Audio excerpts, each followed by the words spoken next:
Okay, so I've gotten a couple questions about the gingery machine shop project, and specifically how I'm able to stick to the project for such a long period of time and not just give it up.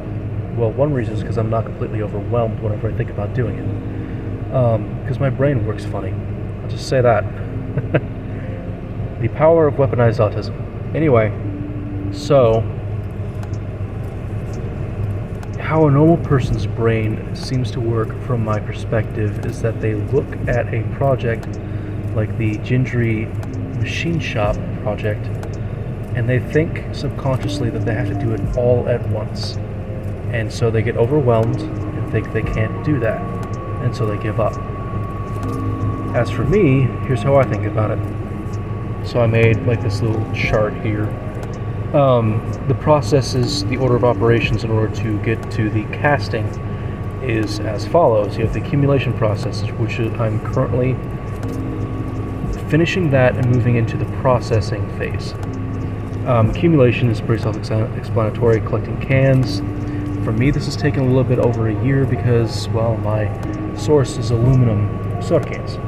I chose this because the aluminum is relatively pure.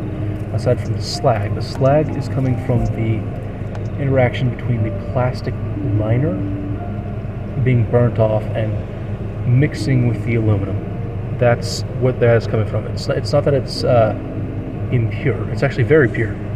It's the lining chemically reacting to the aluminum. Anyway, that's besides that. You don't need to hear why I chose what I chose. You just need to understand that for me it took a little bit over a year for me to collect or accumulate all that material.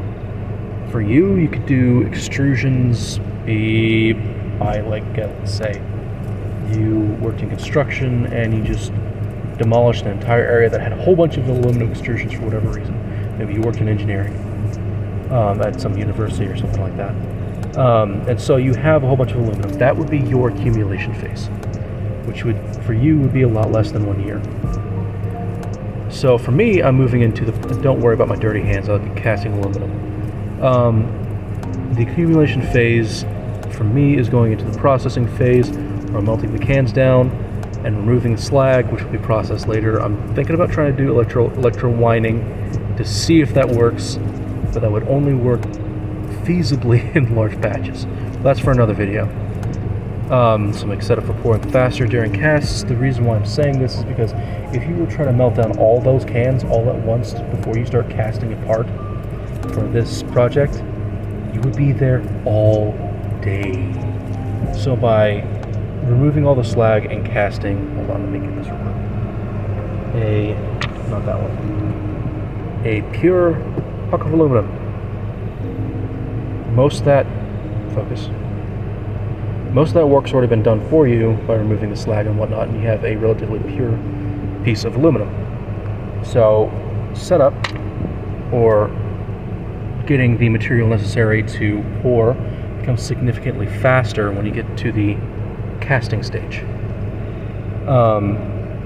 That's what the processing stage for is for me. And then once I get done with processing the materials, which is kind of like the accumulation phase in a way, but this is moving over.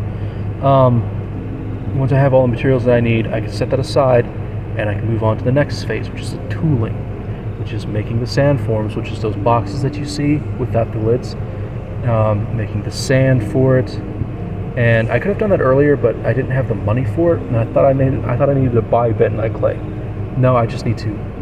We have bentonite clay at home. I just need to process it, which will be for another video. I'll show you how to do that. And then blanks for the machine tools, so basically the negatives for the molds,